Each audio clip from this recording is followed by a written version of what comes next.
Hello friends.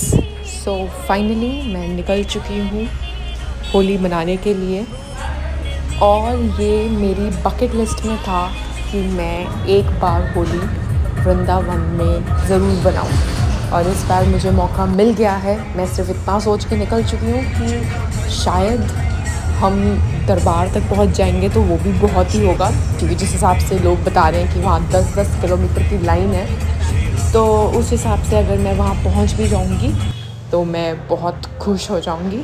तो देखते हैं कि हम कहाँ तक पहुँचते हैं और कितनी होली बनाते हैं।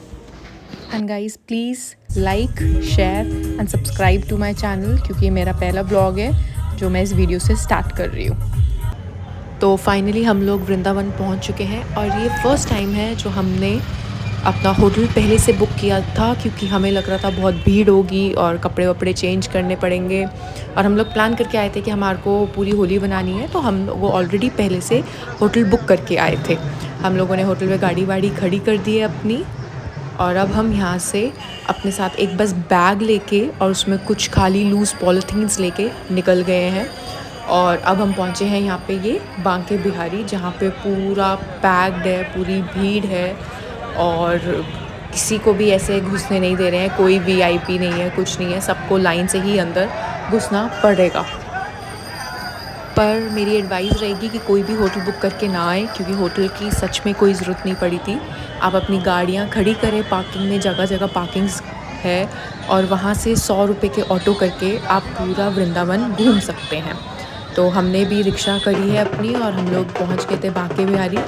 और हमने अभी तक कोई गुलाल नहीं ख़रीदा है, फिर भी हम सब लोग पूरे गुलाल में हो चुके हैं, क्योंकि वहाँ पे हर इंसान गुलाल उड़ाता हुआ ही चल रहा है। अब फाइनली हम लोग घुस गए हैं बांके बिहारी की जो मार्केट है, उस मार्केट में। इस मार्केट से होते हुए जाना है, और अलग अलग गेट्स बने हुए, गेट नंबर 3, 2।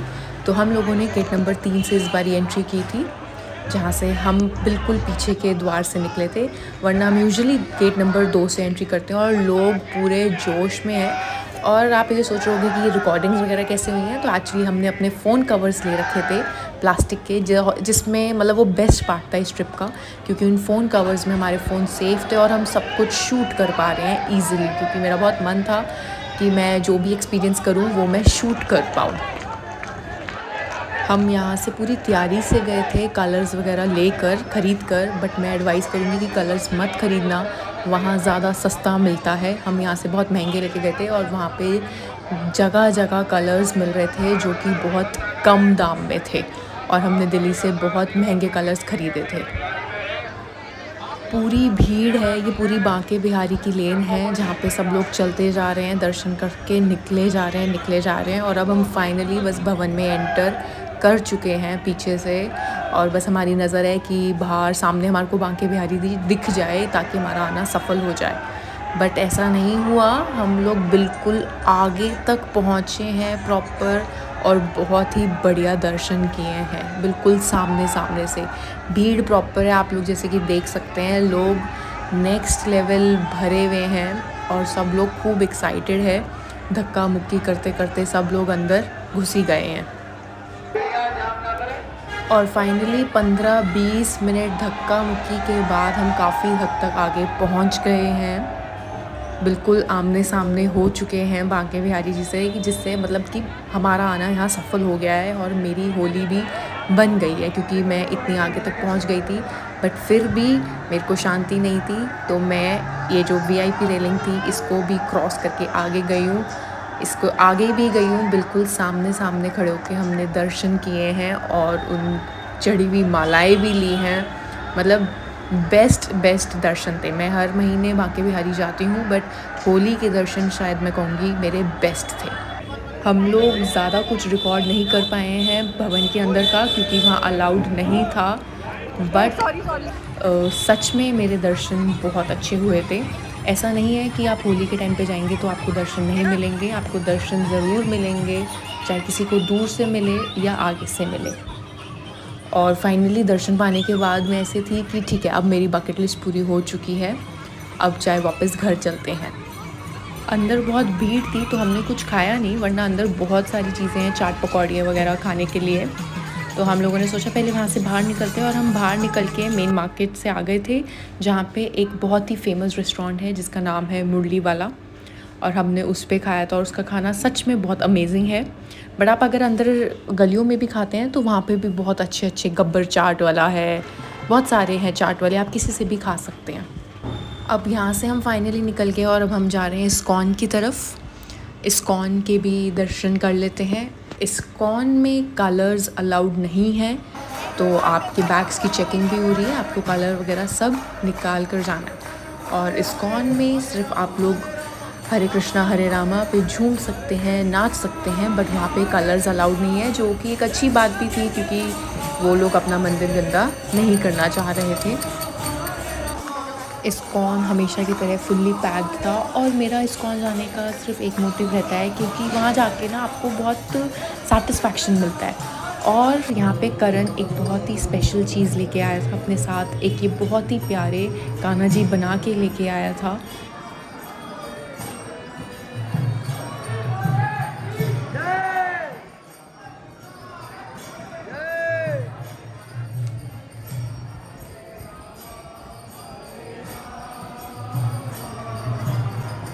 इस्कॉन में कब घंटों निकल जाते हैं हमें समय का अंदाज़ा भी नहीं होता है, क्योंकि वहाँ हर कोई जाके इतना मगन हो जाता है कि वो समय की तरफ देखता तक नहीं है। और ये जो करण ने बनाए थे कान्हा जी, हर बंदा वहाँ पे पूछ रहा था कि ये किसने बनाए हैं, और बहुत ही सुंदर थे क्योंकि उसने प्रॉपर पूरे हाथ से बना रखे हैं, और इसमें बहुत ही प्यारा काम भी कर रखा था। तो ऐसा लग रहा था जैसे हमारे साथ सच में कि एक कान्हा जी ही साथ गए हैं हमारे।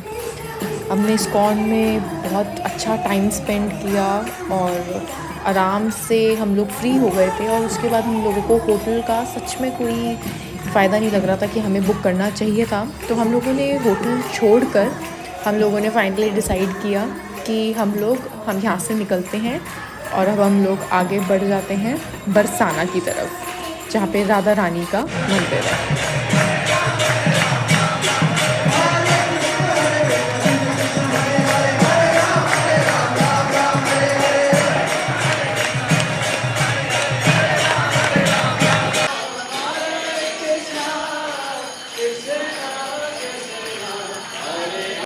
और अब हम पहुंच गए हैं बरसाना, जो कि वृंदावन से 1 घंटा था, मतलब 40 किलोमीटर कुछ है। और अब हम लोग बरसाने आ चुके हैं। बरसाने का जो मंदिर है वहाँ पे 300 सीढ़ियाँ हैं। तो हम लोग वहाँ 3 बजे पहुँच गए थे, और हम लोगों ने सीढ़ियाँ चढ़नी शुरू कर दी थी क्योंकि थोड़ा टाइम लगता, क्योंकि मेरे पैरों में हो रहा था बहुत ज़्यादा दर्द। यहाँ लोगों में श्रद्धा देख के एक अलग ही फीलिंग आती है, मतलब नहीं भी अगर आपका मन कर रहा होगा ना, तब भी मन कर जाएगा। बूढ़े से बूढ़े, जवान से जवान, मतलब हर टाइप का इंसान यहाँ मिलेगा आपको जिसके अंदर पूरी श्रद्धा है, और वो सिर्फ एक कृष्ण नाम लेकर झूम जाता है। और हम जब फाइनली ऊपर मंदिर में पहुँचे तो कुछ अलग ही सीन था, जो आज तक हम लोग इंस्टा पे रील्स देखते हुए आए हैं। हमें सब कुछ वैसा ही दिख रहा था, क्योंकि बरसाने की होली बहुत अलग थी। सबसे बड़ी बात थी कि हम लोगों को 1 घंटा वेट करना पड़ा था वहाँ पे, और वहाँ इतनी भीड़ थी कि लोगों को कलर कम पड़ गया था, तो जो नीचे कलर पड़ा हुआ था वो सब उठा के वो ही फेंके जा रहे। मतलब आप देखोगे आगे, मेरा लिटरली मुँह चुन्नी से पूरा ढका हुआ था, क्योंकि वहाँ पे इतना कलर फेंक रहे थे, दूर दूर से कलर फेंके जा रहे थे। प्रॉपर सीढ़ियाँ पैक्ड थी, और मतलब सांस लेने की भी वहाँ पे बहुत परेशानी हो रही थी, इतनी ज़्यादा भीड़ थी। पर अंदर से बहुत खुशी हो रही थी क्योंकि हम फाइनली वो चीज़ खुद महसूस कर पा रहे थे जो आज तक हम इंस्टाग्राम्स पे देखते थे। बहुत ही अलग फीलिंग है। तो मतलब मेरे हिसाब से हर किसी को एक बार ज़रूर जाना चाहिए वृंदावन की होली बनाने के लिए। और इस तरीके से हमने अपनी होली बनाई वृंदावन में, जो हमें हमेशा याद रहेगी। और अब हम निकल गए थे वापस दिल्ली के लिए, तो होटल लेने का कोई फ़ायदा नहीं हुआ। हमने भी अपने होटल कैंसिल कर दिया था और हम वापस दिल्ली के लिए निकल चुके थे।